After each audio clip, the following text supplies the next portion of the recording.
Certain current distributions are very important because they produce very useful magnetic field types.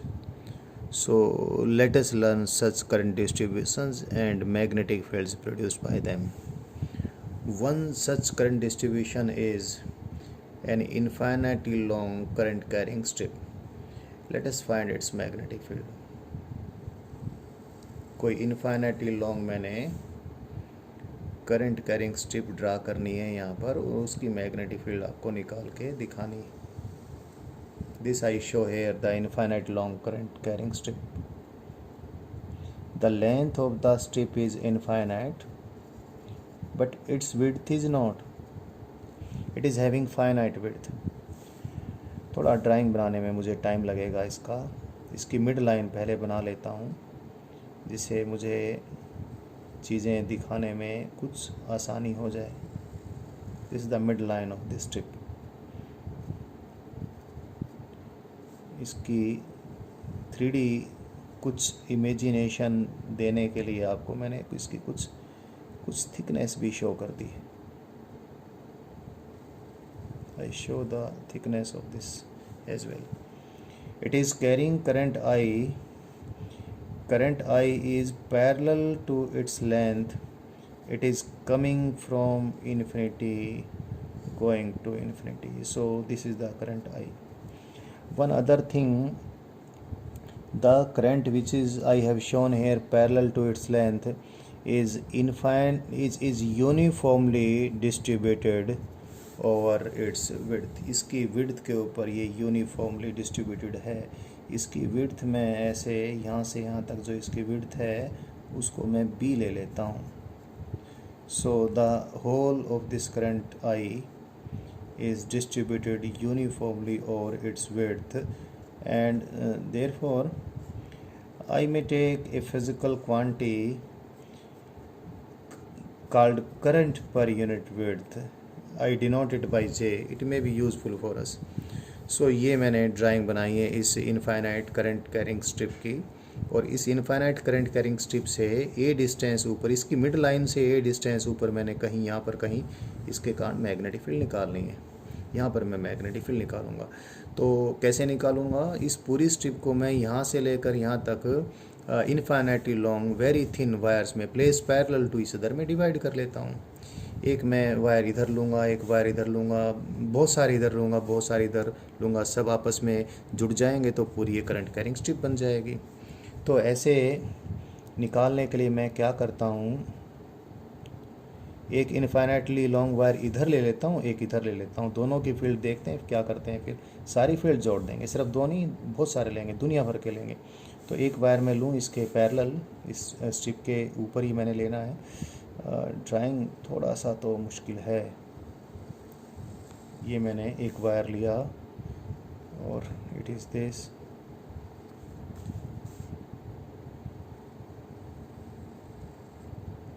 एक infinite long wire मैंने ये लिया है, ऐसे ही यहाँ ले लेता हूँ।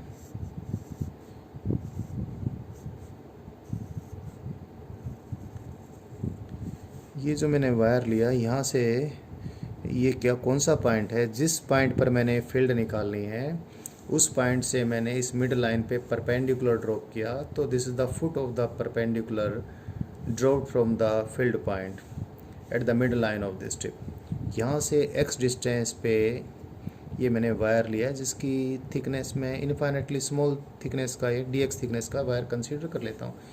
पहले इस वायर के अंदर मैं कुछ करंट लूँ। इसके अंदर कितना करंट होगा, whatever the current be, I would like to denote it by dy because this is the infinitely small part of this whole current I. ये dy करंट है। तो ये वायर जो इनफाइनाइट लॉन्ग वायर मैंने यहाँ show किया है, इसको मैं यहाँ से ज्वाइन कर दूँ। जिस पॉइंट पर मैंने फील्ड निकालनी है इसको यहाँ से ज्वाइन किया हमने। This distance is r। So this infinite long wire, ऐसे ही इसके कारण भी यहाँ पर फील्ड निकालूंगा। सारी फील्ड ऐड तो करनी है, ये ड्राइंग पहले बना ही लेता हूँ मैं। इसको भी मैं यहाँ से ज्वाइन कर दिया। जो वायर मैंने यहाँ लिया है ये भी ऐसा ही लिया है, इतना ही मोटा dx मोटाई का। अब मैं दोबारा लाइन खींचूँगा तो थोड़ी मुसीबत हो जाएगी, थोड़ा टाइम ज़्यादा लग जाएगा। ये भी di करंट एलिमेंट मैंने एक इनफाइनाइट लॉन्ग वायर के रूप में लिया, क्योंकि ये इस स्ट्रिप की मिड लाइन है, तो ये डिस्टेंस x है, तो ये भी x है, और ये r है, तो ये भी r है। And suppose this angle is theta, then this angle will also be theta. इसको थीटा में शो करूँगा तो इसको भी थीटा शो करूँगा, बाद में भी शो कर दूँगा, बट उससे पहले मैं मैग्नेटिक फील्ड बनानी शुरू करता हूँ। ये जो current carrying infinite long wire type का ये बन गया, ये यहाँ पर जो फील्ड बनाएगा इस पॉइंट पे कैसे बनाएगा, इस आर के परपेंडिकुलर इधर बनाएगा। और देखें, I hold the thumb of my right hand in the direction of the straight current, the turning of my fingers will give the direction of the magnetic field, and magnetic field will be perpendicular to this line, so magnetic field will be a little bit inclined down। कैसे अभी बताएं, ये जो line है ये इस sheet के parallel, यहाँ भी एक लाइन ड्रा कर देता हूँ मैं, शीट के पैरेलल एक लाइन मैंने ड्रा कर दी इसके पैरेलल। तो ये लाइन तो इसके परपेंडिकुलर है भाई, ये डिस्टेंस मैंने यहाँ से ए कंसीडर करना है, और ये लाइन इसके साथ इंक्लाइंड है, तो इसके परपेंडिकुलर इस लाइन के साथ थोड़ा नीचे की तरफ झुक जाएगी फील्ड, जितना एंगल ये उतना ही, क्योंकि इसके परपेंडिकुलर ये इसके परपेंडिकुलर लाइन खींचना है, तो ये जितना एंगल है उतने एंगल पे नीचे झुक जाएगी दिस वन। और इसके कारण जो फील्ड होगी इसके परपेंडिकुलर होगी, तो थोड़ा यहाँ से ऊपर उठ जाएगी ऐसे। ये थोड़ा शुरू में ड्राइंग बनाने में इसमें थोड़ी सी दिक्कत होती है, but this is interesting, this much. अभी सारी चीज़ें क्लियर हो जाएंगी। Let me call this field dB vector, इस फील्ड को मैं dB वेक्टर कह दूँ। dB वेक्टर इस di करंट एलिमेंट ने यहाँ पर जो फील्ड बनाई है, और ये करंट एलिमेंट यहाँ पर जो फील्ड बनाएगा उसको मैं dB डैश वेक्टर कह दूँगा। ये मैं दो क्यों लिया हूँ अभी आपको क्लियर हो जाएगा। देखें, पहले मैं इसके कारण फील्ड को लिख दूँ, उसको मैं dB वेक्टर बोल दूँगा। dB वेक्टर की मैग्नीट्यूड लिख देता हूँ। What is this? This is an infinite long straight current carrying wire. How much field it produces at a distance r from it? That is mu naught into di divided by 2 pi r. You just put the value of di as well. Mu naught divided by 2 pi r. What is di? Di is the current in this wire. This wire has how much width? Dx, and current per unit width is I divided by b. So it is I divided by b into dx. So it is I divided by b into dx. This is the magnetic field produced by this infinite long wire. Now what I do, I just integrate all these dB vectors over the whole of the strip, and I will obtain the magnetic field produced by the strip at this point. अब ये integrate कैसे करूँगा, तो वही तरीका हर बार जैसे हम करते आए कि इन dB वेक्टर्स को हम रिजॉल्व कर लेंगे रेक्टेंगुलर कंपोनेंट्स में। dB के मैं दो रेक्टेंगुलर कंपोनेंट बनाऊंगा, एक तो स्ट्रिप के पैरेलल जिसको dB पैरेलल वेक्टर कहूँगा, और एक स्ट्रिप के परपेंडिकुलर जिसको मैं dB परपेंडिकुलर वेक्टर कहूँगा, और फिर ये इंटीग्रेशन हो जाएगा। और इंटीग्रेशन करते वक्त हम कुछ ऐसा जुगाड़ करते हैं कि एक चूजन करंट एलिमेंट ने जितना इन दो कंपोनेंट्स में से कोई एक कंपोनेंट बनाया हो, उसके इक्वल एंड अपोजिट दूसरे ने बना दिया हो, तो ऐसे दुनिया भर के जितने भी पेयर्स हम बनाएंगे उनके एक एक कंपोनेंट तो ऐसे होंगे जो इक्वल एंड अपोजिट होंगे, कैंसिल आउट हो जाएंगे, और सॉल्यूशन थोड़ा आसान हो जाएगा। So what I do then, यहाँ पर मैं b की वैल्यू निकाल रहा हूँ, तो इसमें dB वेक्टर की वैल्यू पुट करूँगा, तो instead of one integration I will get two integrations, one for dB parallel over the complete strip and the other is for dB perpendicular vector over the complete strip। अब देखें ज़रा, ये dB इस current element ने जो D B vector इधर बनाया उसको मैं डी बी डैश बोल दूंगा, और इसने जो बनाया उसको मैं डी बी वैक्टर बोल दूंगा। इन दोनों के जो कंपोनेंट शीट के पैरेलल होंगे ये तो आपस में ऐड हो जाएंगे, D B parallel vector plus D B dash parallel vector. But इसका भी इधर वाला कंपोनेंट, इसका भी इधर वाला कंपोनेंट जो कि डी बी परपेंडिकुलर होंगे, अब मैं सारे शो कर देता हूँ। इसका जो इधर कंपोनेंट होगा D B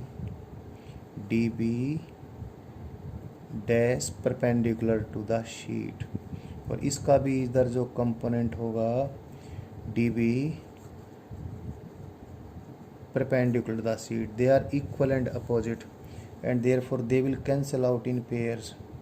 So to each such current element, as I have shown here, we are able to search for another current element which is opposite to this one from the midline. To this current element as well as another current element, one is lying on this side, the other one is lying on that side of the midline. They are chosen such that the magnetic field components produced by them perpendicular to the sheet will be equal and opposite, and therefore they will cancel out in pairs. So easily you can say that if you do this type of thing, then this integration will be zero, ये zero हो जाएगा। तो अब B जो vector magnetic field जो पूरी strip की बनेगी वो कितनी होगी, बी पैरेलल वेक्टर्स का ही समेशन या इंटीग्रेशन हो जाएगा पूरी स्ट्रिप पे, और अब ये आसानी से कैलकुलेट हो जाएगा।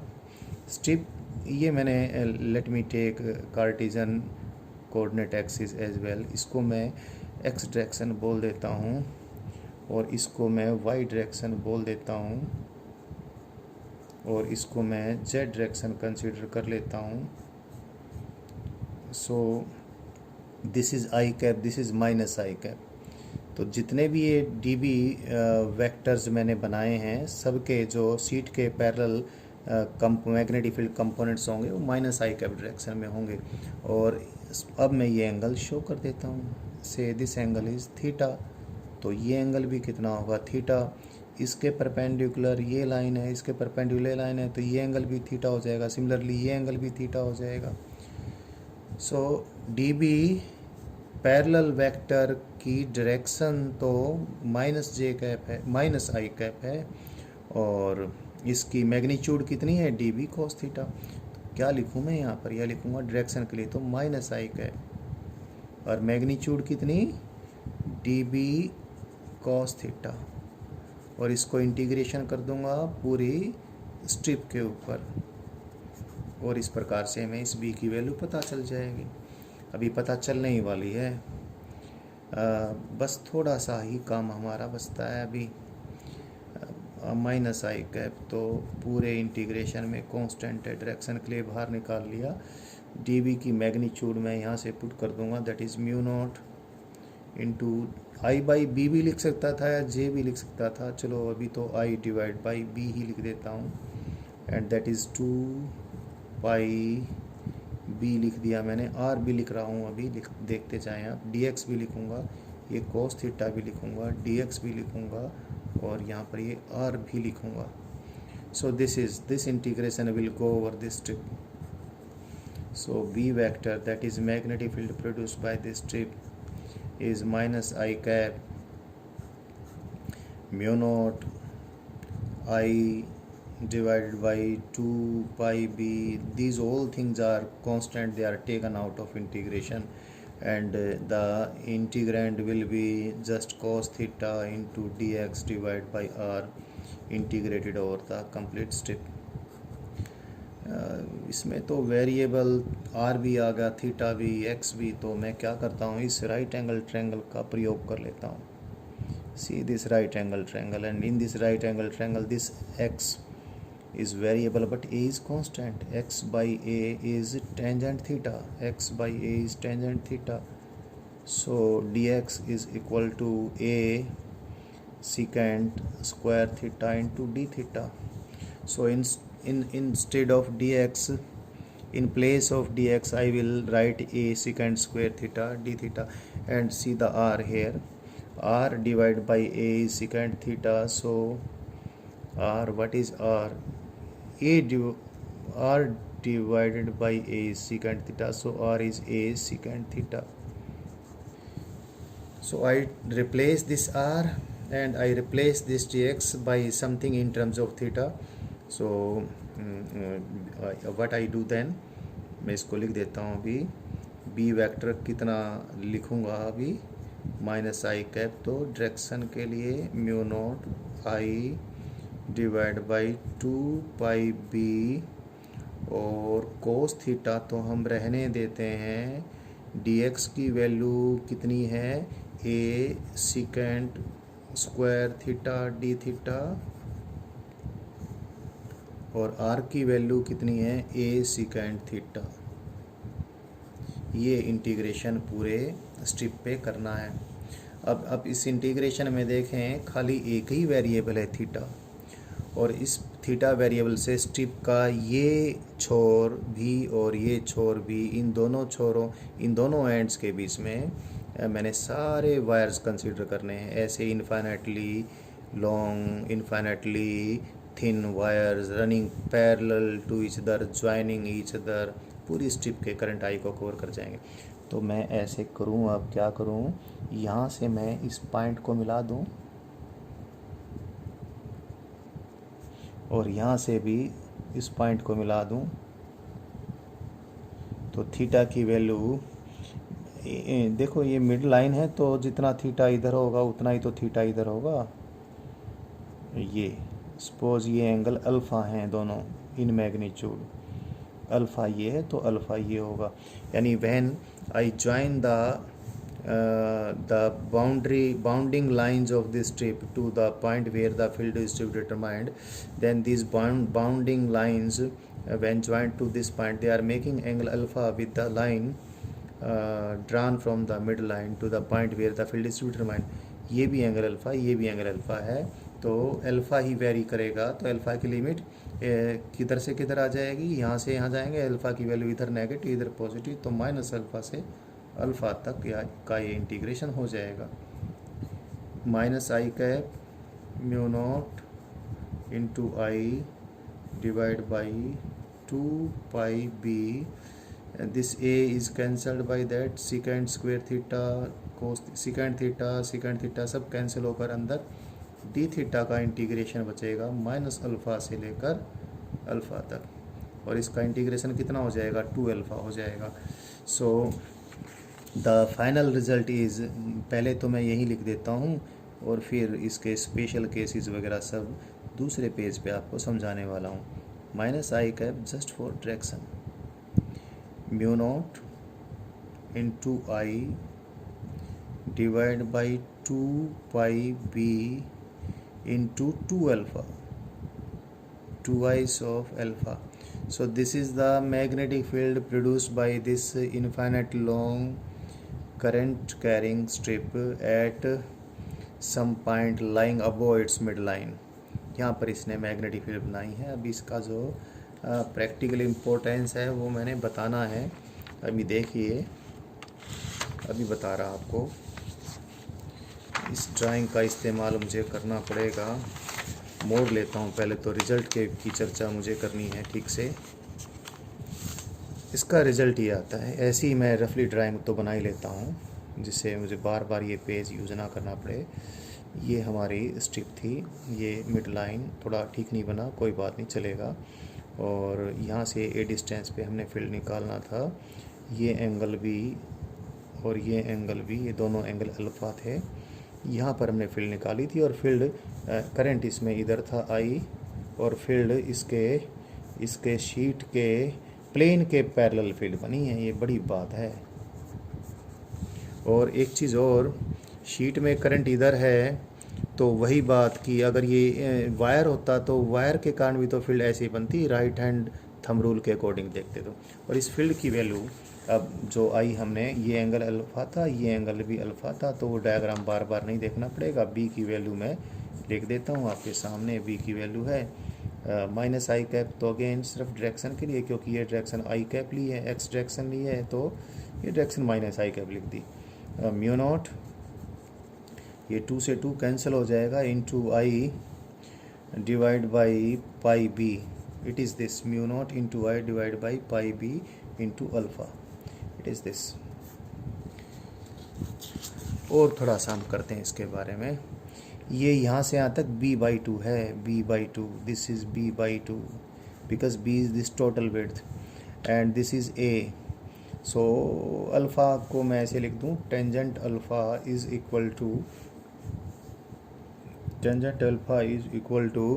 b/2 divide by a। So alpha is tangent inverse b divide by 2a। ऐसे भी लिख सकता हूँ मैं इस फील्ड को, ऐसे तो लिख ही सकता हूँ, ऐसे तो लिख ही दिया है। इसको इस तरीके से भी हम लिख सकते हैं, कैसे, it is written b vector is equal to minus I cap mu not into I by B को मैं j भी लिख सकता हूँ, ये भी लिख ही देता हूँ, divide by pi and then alpha is tangent inverse b divide by 2a, it is this. ये इसकी इम्पोर्टेंस अभी कुछ स्पेशल केसेस में क्लियर होती है। देखें, अगर ये शीट इनफाइनाइटली वाइड है, इसका स्पेशल केस है, जो इम्पोर्टेंट स्पेशल केस है। Sheet is of infinite width, हालांकि कोई प्रैक्टिकल शीट इनफाइनाइट विड्थ नहीं होती है, ना ही इनफाइनाइटली लॉन्ग होती है। मुद्दा सिर्फ ये है कि एक लंबी शीट है और शीट कुछ चौड़ी भी है, लेकिन जिन पॉइंटों पर हमने इसकी मैग्नेटिक फील्ड निकालने हैं वो पॉइंट इसके काफ़ी करीब हैं, तो बिल्कुल नज़दीक इसके जो पॉइंट होंगे उनके लिए ये sheet infinitely long and infinitely long भी और इनफाइनाइटली वाइड शीट की तरह बिहेव करने वाली है। तो अगर ये शीट इनफाइनाइट इधर भी इन्फिनिटी तक स्प्रेड हो जाए, इधर भी इन्फिनिटी तक स्प्रेड हो जाए, तो अल्फ़ा भी बढ़ के इधर से भी 90 डिग्री हो जाएगा, इधर से भी 90 डिग्री हो जाएगा, तो यानी π/2 इधर से हो जाएगा बढ़कर और π/2 इधर से बढ़ के हो जाएगा। तो अल्फ़ा की वैल्यू, इस अल्फ़ा की वैल्यू इधर से एक अल्फ़ा पुट करना है मैंने, अल्फ़ा की वैल्यू π/2 पुट करूँगा मैं। तो फील्ड को मैं यहाँ से भी निकाल सकता हूँ, इनफाइनाइट शीट के कारण फील्ड इनफाइनाइट पूरी ही इनफाइनाइट हो जाएगी। अब स्ट्रिप भी नहीं कहेंगे, शीट कहेंगे। इधर भी इन्फिनिटी तक है, इधर भी है, इधर भी है, इधर भी है, और इनफाइनाइट शीट के कारण फील्ड कितनी, minus I cap only for the direction. ध्यान रखना, अगर करंट अंदर की तरफ ऐसे होता तो फील्ड फिर ऐसे होती। अब ये कैसे याद करेंगे इसको, थंब के अलोंग राइट हैंड के करंट के अलोंग राइट हैंड के थंब को करो और जिधर उंगलियां होंगी उधर फील्ड की डायरेक्शन होगी। अगर करंट इधर होता तो उंगलियां इधर थी, फिर फील्ड इधर थी। और अब आ गया आपका बड़ा इंपॉर्टेंट रिजल्ट, ये mu not into I divide by B, जिसको मैं जे बोल दूंगा, और ये नीचे क्या था, पाई था, आई क्या है, आई डिवाइड बाई बी, और ऊपर अल्फ़ा की वैल्यू कितनी, π/2। So it is mu not into J divide by 2। Infinite current carrying sheet इतनी फील्ड बनाती है।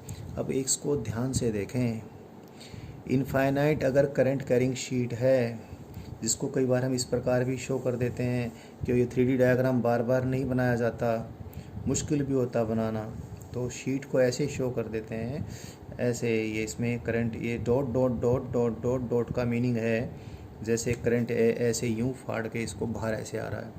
ये इधर भी इन्फिनिटी तक है ये, और ये इधर भी इन्फिनिटी तक है, नीचे भी इन्फिनिटी तक है, ऊपर भी इन्फिनिटी तक है। तो इनफाइनाइट शीट को ऐसे दिखाते हैं, क्योंकि करंट ऐसे है तो इस पे फील्ड ऐसे होगी। अब ऐसे होता तो फील्ड ऐसे होती, तो फील्ड इसके पैरेलल है नंबर 1 पाथ, और फील्ड कितनी है मैग्नीट्यूड में, mu naught into J divide by 2, and this is uniform. यही तो वो प्रैक्टिकल बात है जो इम्पोर्टेंट है। शीट है कोई हमारे पास, नो डाउट इनफाइनाइट शीट नहीं हो सकती है, तो कोई बात नहीं, फाइनाइट शीट भी है, करंट कैरिंग शीट है, तो उस फाइनाइट शीट के नज़दीक के बिंदुओं पर तो थोड़ा कोई पॉइंट ऊपर हो जाए या नीचे हो जाए या दाएं बाएं हो जाए तो कोई फ़र्क नहीं पड़ने वाला है, सब जगह फील्ड एक समान होगी, यूनिफॉर्म फील्ड बनेगी। इसके ऊपर फील्ड इधर बनेगी तो ध्यान रहे इसके नीचे फील्ड इधर बनेगी। आप नीचे निकालते हैं इसके तो ऐसे फील्ड बनती, ये आप खुद सोच के देख लें। दोबारा से बताता हूँ, राइट हैंड के थंब को हमने किधर किया, करंट के लॉन्ग, तो चारों तरफ मैग्नेटिक फील्ड ऐसे होगी। तो इसके ऊपर तो फील्ड इसके पैरेलल इधर होगी, इसके नीचे इसके पैरेलल फील्ड इधर होगी। ये इसकी प्रैक्टिकल इंपॉर्टेंस है। और देखो एक बात और भी कर सकते हैं, ऐसे अगर दो शीट ले लें हम, जैसे यूनिफॉर्म इलेक्ट्रिक फील्ड के लिए पैरेलल प्लेट कैपेसिटर की 2 प्लेट ली थी, वैसे ही 2 शीट ली मैंने, और no doubt infinitely large sheet नहीं होंगी, लेकिन अगर 2 शीट के बीच में डिस्टेंस काफ़ी कम है तो बीच के पॉइंटों के लिए इनफाइनाइट शीट हैं। एक में करंट ऐसे है और ऊपर वाली में करंट ऐसे है, तो ऊपर वाली शीट तो फील्ड बनाएगी, अभी जैसे मैंने बताया था फील्ड इधर बनाएगी, और ये वाली फील्ड जैसे मैंने अभी थोड़ी देर पहले बताया था कि अगर करंट ऐसे होता तो फील्ड ऐसे बनती। इस वाली ने फील्ड अपने से ऊपर ऐसे बनानी है, और दोनों फील्ड यूनिफॉर्म है। कितनी, mu naught into J divide by 2, दूसरी भी कितनी, mu naught into J divide by 2, बीच में फील्ड कितनी हो जाएगी, म्यू नॉट इंटू जे, जे का मायना है यहाँ पर आई डिवाइड बाई बी। तो अगर यूनिफॉर्म मैग्नेटिक फील्ड कुछ कम स्पेस में, अगर हमें यूनिफॉर्म मैग्नेटिक फील्ड चाहिए जिसकी काफ़ी ज़्यादा एक्सपेरिमेंटल यूटिलिटी है, एक्सपेरिमेंटल यूज़ है, तो क्या करेंगे, 2 शीट रखेंगे बिल्कुल नज़दीक एक दूसरे के, पैरेलल शीट रखेंगे, और दोनों में same current per unit width रखेंगे, दोनों में सेम करंट फ्लो करेंगे। विड्थ सेम है तो करंट पर यूनिट विड्थ भी सेम हो जाएगा। एक में करंट ऊपर है, एक में करंट नीचे है, अपोजिट करंट, तो बीच में यूनिफॉर्म फील्ड ऐसे ही बन जाएगी। जैसे आपको रिमाइंड करवा दूँ, 2 अगर हमारे पास कंडक्टिंग प्लेट थी, एक पे चार्ज क्यू था, एक पे चार्ज माइनस क्यू था, यानी चार्ज डेंसिटी एक पे सिग्मा थी, एक पे माइनस सिग्मा थी। एक ने फील्ड बनाई थी सिग्मा अपॉन 2 एप्सिलॉन नॉट, दूसरे ने बनाई थी सिग्मा अपॉन 2 एप्सिलॉन नॉट। एक ने बनाई थी अपने से अवे और एक ने बनाई थी अपनी तरफ, दोनों फील्ड ऐड अप हो गई थी और ऐड होकर फील्ड बीच में यूनिफॉर्म आ गई थी। तो बिल्कुल ऐसा इस केस में है।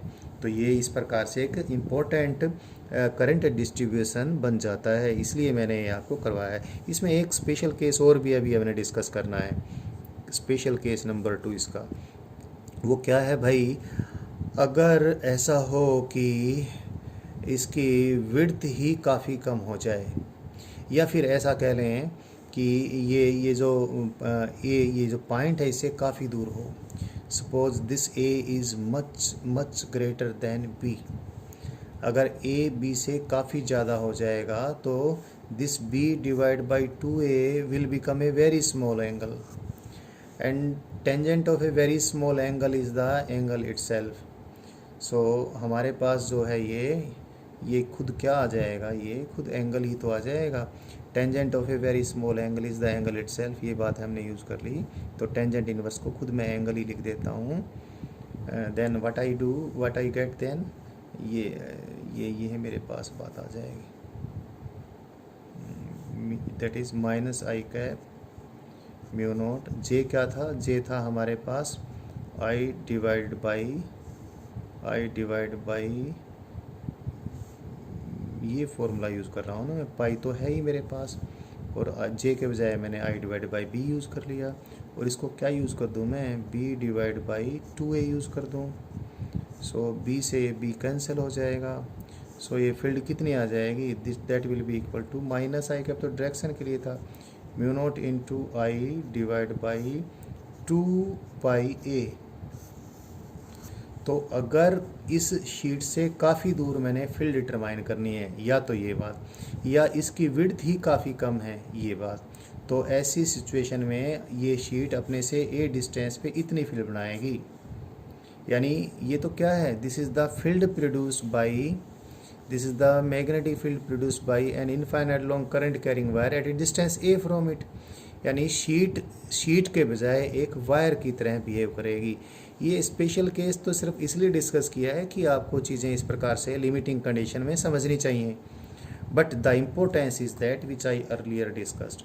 So I told you this, that is the magnetic field produced by an infinitely long current carrying sheet. So I think the learning is clear. इसके तुरंत बाद मैं अभी आपको एक और वेरी इम्पोर्टेंट करंट डिस्ट्रीब्यूशन करवाने वाला हूँ, जिसको मैं सोलेनॉइड कहूँगा। सोलेनॉइड के अंदर भी मैग्नेटिक फील्ड निकालूंगा और सोलेनॉइड के अंदर भी मैग्नेटिक फील्ड यूनिफॉर्म बनेगी, लगभग यूनिफॉर्म बननी है।